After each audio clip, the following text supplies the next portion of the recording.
Introduction. The Lao Tzu has had an influence on Chinese thought through the ages out of all proportions to its length. It is often referred to as the Book of 5,000 characters, though in fact, in most versions, it is slightly longer than that. It is a short work, even allowing for the fact that ancient Chinese was a very concise language, and that the particular style in which it was written is, more often than not, succinct to the point of obscurity. If the Lao Tzu is widely read in China as the classic in the thought of Taoism, it is no less well known to the West through a long line of translators. In English alone, there are well over 30 translations. The Lao Tzu is, without a doubt, by far the most frequently translated work in Chinese. But unfortunately, it cannot be said that it has been best served by its numerous translators, as the nature of the work attracted many, whose enthusiasm for Eastern mysticism far outstripped their acquaintance with Chinese thought, or even with the Chinese language. The text of the Lao Tzu is divided into two books. This was done probably simply to conform to the statement in the biography of Lao Tzu that he wrote a work in two books at the request of the keeper of the pass. At any rate, the division into two books goes at least as far back as the 1st century AD. We have reason to believe that the present division into 81 chapters, 37 in Book 1 and 44 in Book 2, also goes back to that time. By the end of the 2nd century AD, the work was also known by the alternative title of the Tao Te Ching. More specifically, Book 1 was known as the Tao Ching and Book 2, the Te Ching. This practice seems to have, for Chinese terms, proper names and titles of book. See glossary. Okay. This practice seems to have no more foundation than the mere fact that the first word in Book 1 is Tao, while in Book 2, the first word discounting the adjective shame, which has no special significance, is T. The traditional view is that Lao Tzu was written by a man named Lao Tzu, who was an older contemporary in Confucius, 551 through 479 BC. The locus classicus of this tradition is the biography of Lao Tzu and the Shi Qi records of the historian. The earliest general history of China, written at the beginning of the 1st century BC by Xu Ma Qian. Lao Tzu was a narrator of the Chou Jin hamlet in the Li village of Hu Hasin in the state of Chu. His surname was Lai. His personal name was and he was styled Tan. He was the historian in charge of the archives in Chao. When Confucius went to Chao to ask to be instructed in the rites by him, Lao Tzu said, "What you are talking about concerns merely the words left by people who have rooted along with their bones. Furthermore, when a gentleman is in sympathy with the times, he goes out in a carriage, but drifts with the wind when the times are against him. I have heard it said that a good merchant hides his store in a safe place and appears to be devoid of possessions. while a gentleman, though endowed with great virtue, wears a foolish countenance. Rid yourself of your arrogance and your lustfulness, your ingratitating manners, and your excessive ambition. These are all detrimental to your person. This is all I have to say to you. On leaving, Confucius told his disciples, I know a bird can fly, a fish can swim, and an animal can run. For that which runs, a net can be made. For that which swims, a line can be made. For that which flies, a corded arrow can be made. But the dragon's ascent into heaven on the wind and the clouds is something which is beyond my knowledge. Today, I have seen Lao Tzu, who is perhaps like a dragon. Lao Tzu cultivated the way of and virtue, and his teachings aimed at self-effacement. He lived in Chou for a long time, but seeing his decline, he departed. When he reached the pass, the keeper there was pleased and said to him, as you are about to leave the world behind, could you write a book for my sake? As a result, Lao Tzu wrote a book and 2 books, setting out the meaning of the way and virtue in some 5,000 characters, and then departed. None knew where he went to in the end. According to one tradition, Lao Tzu was also a native of the state of Chu. He wrote a book in 15 Piying, setting forth the applications of the teachings of the Taoist school, and was contemporary with Confucius. Lao Tzu probably lived to over 160 years of age. Some even say over 200, as he cultivated the way and was able to live to a great age. 129 years after the death of Confucius, it was recorded by historian that Tan, the historian of Chou, had an audience with Duke Haixin of Qiying, doing which he said, in the first instance, Qiying and Chu were united. And after being united for 500 years, they separated. But 70 years after the separation, a great feudal lord is going to be born. According to some, Tan was none other than Lao Tzu. But according to others, this was not so. The world is unable to know where the truth lay. Lao Tzu was a gentleman who lived in retirement from the world. The son of Lao Tzu was one by the name of Tashang, who served as general in the army of the state of Wei, and was given the fief of Toyun Kan. Tasang's son was Chu. Chu's son was Kong, and Kong's great-great-grandson was Chia. Chia was an official in the time of Emperor Wen of the Han dynasty.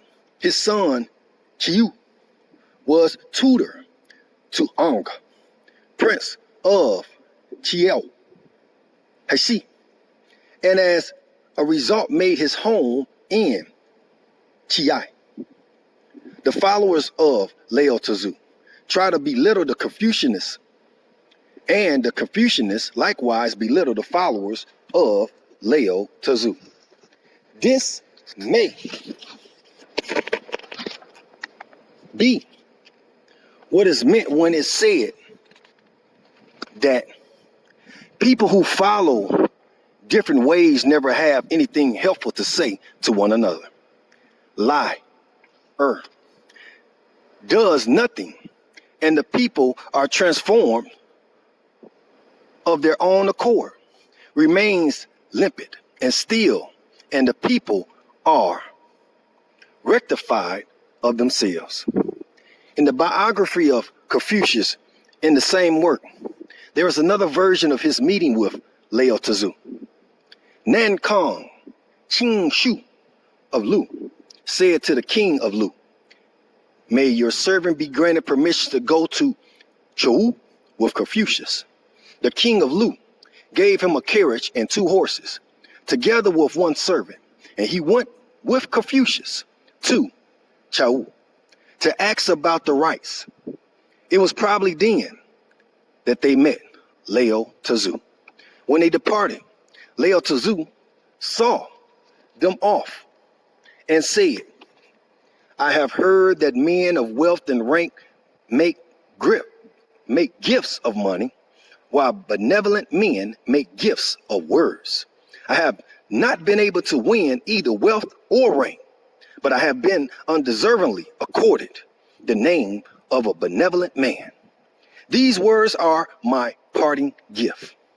There are men with clever and penetrating minds who are never far from death. This is because they are fond of criticizing others. There are men of wide learning and great eloquence who put themselves in peril. This is because they expose the evil deeds of others.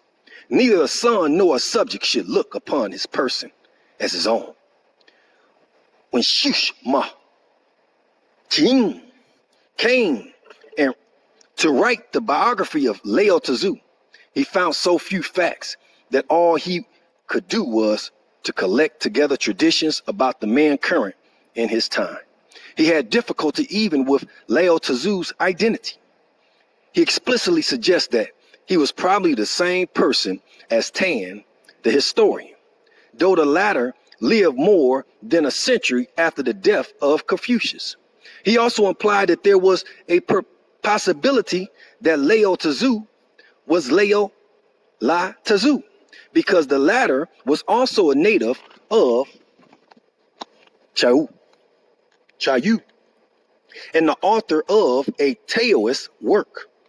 Finally, he identifies Lao Tzu as the father of one Ton Khan Tashong, whose descendants were still living in his own time. He expresses his own doubts and misgivings when he says, Lao Tzu probably lived to over 160 years of age. Some even say over 200, as he cultivated the way and was able to live to a great age. He is half-hearted in his identification of Lao Tzu with Tan, the historian, as he adds, the world is unable to know where the truth lay. When he goes on to say, Lao Tzu was a gentleman who lived in retirement from the world. He is tacitly offering an explanation for the lack of reliable information in this biography. Apart from the statement that Lao Tzu's name was Tan and that his native state was Chuyu, there are only 2 purported facts in the whole biography. The first is the meeting between Lao Tzu and Confucius, at which Confucius asked to be instructed in the rites. The second is Lao Tzu's westward journey through the pass and the writing of a book at the request of the keeper of the pass. Neither of these 2 purported facts is recorded in any extant work whose date is indubitably early. In my view, both traditions did not become widely known or accepted until the period between 280 and 240 BC. And there is no strong reason to believe that they were founded on fact.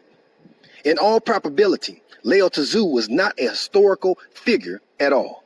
Once we cease to look at Lao Tzu as a historical personage and the Lao Tzu as written by him, we begin to see certain features concerning both which point to a more reasonable view. At a very early stage, Confucius came to be known as a sage, and naturally stories came to be told about him, some of which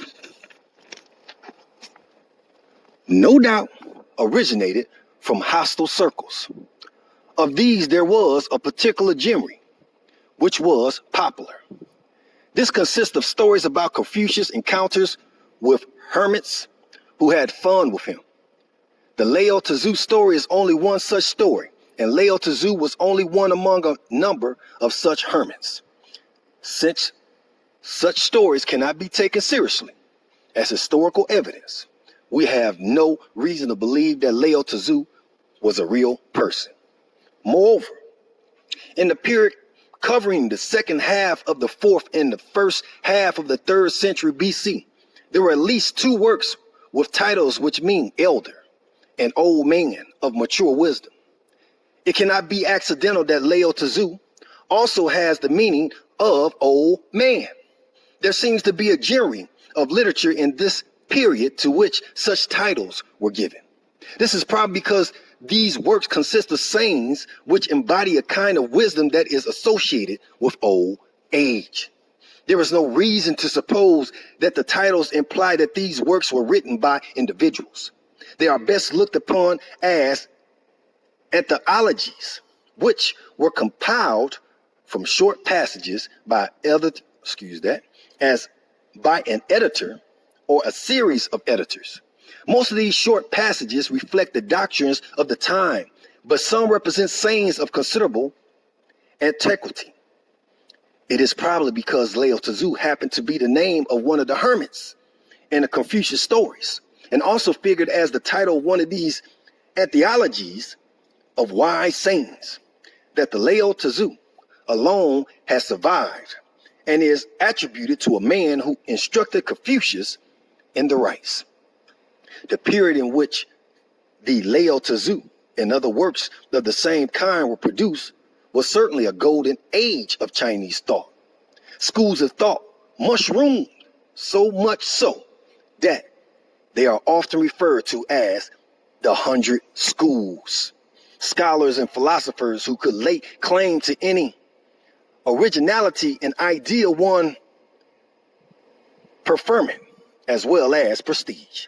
This can be seen from a gathering of brilliant minds at Qi Hasia under the patronage of King Hui, 356 through 320 BC, and King Hashan, 319 through 301 BC, of the state of Chiai, as well, as we shall see in the Lao Tzu, to be found many ideas which were associated with one or other of the thinkers of this period.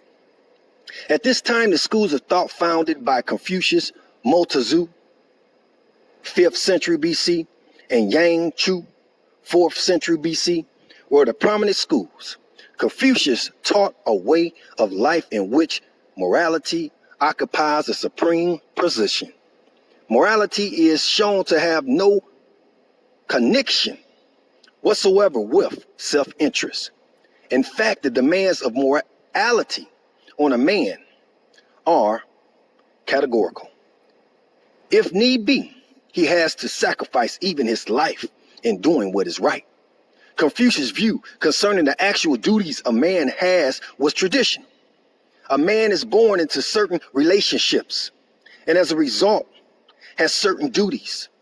For instance, he has a duty of loyalty to his Lord, a filial duty to his parents, a duty to help his friends, and a duty of common humanity towards his fellow beings. These duties are not of equal stringency. A man's duty to his Lord and parents come before his duty to his friends and fellow human beings. It was Confucius' belief that if everyone lived up to his duties according to his station, political order would prevail. Mo Tzu probably started life as a Confucian, but gradually became dissatisfied with some of the tenets of Confucianism. He saw that so long as there were duties varying in stringency, there was bound to be discrimination, and conflict could not be completely avoided.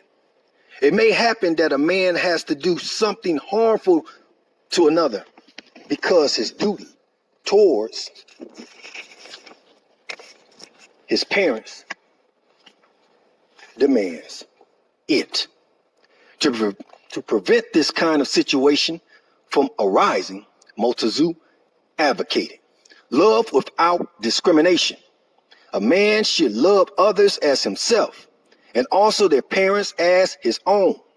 Mo Tzu also placed greater emphasis than later Confucianists on a doctrine that men of worth should be in authority. Confucius was also traditional in his attitude to Tian, heaven.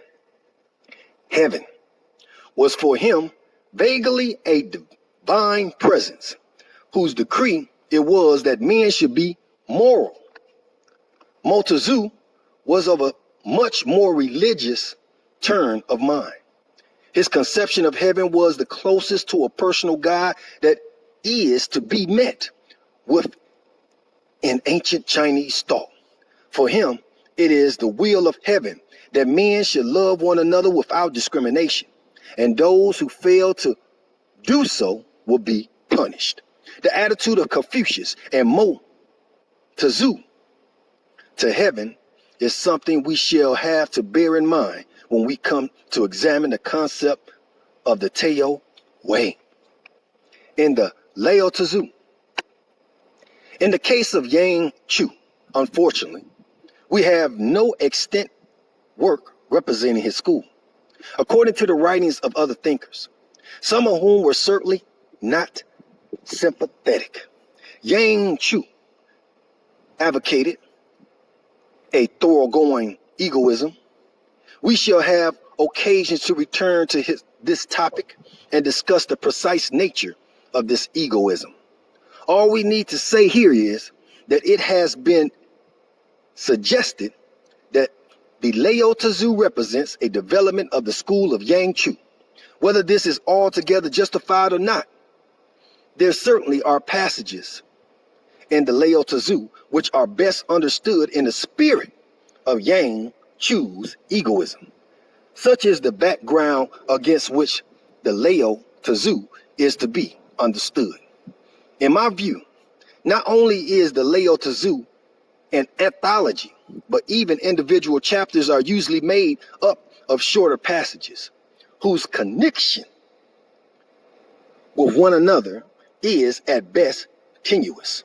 To deal then with the thought contained in the work, it is necessary to take these short sections rather than the chapters as units, as the work in its present form must have been compiled by a series of editors out of these short sections. It also follows from our view of the work as an anthology that we cannot expect the thought contained in it to be a closely knit system. Though the greater part of the work may show some common tendency of thought, which can be described as Taoist in the broad sense of the term. Since we cannot expect a high degree of cohesion in the thought, the most sensible way of giving an account of it is to deal with the various key concepts and to relate them wherever possible, but also to point out inconsistencies when these are obstinately irreconcilable. A good way of starting this account is to select those concepts that were, from early times, associated with Lao Tzu, or the Lao Tzu. In Chinese, there is no linguistic distinction between the two, and so it is impossible to know whether it is the man or the book that is referred to when the name Lao Tzu occurs.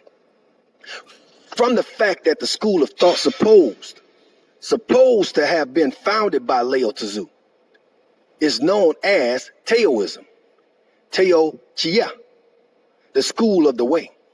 It can be seen that the Tao was considered the central concept in the thought contained in the Lao Tzu. The opening chapter of the Lao Tzu begins with an important characterization of the Tao. The way that can be spoken of is not the constant way. In other words, the Tao that can be described, cited as authority, and praised is not the immutable way. This point is repeated in chapter 32. The way is forever nameless. Okay?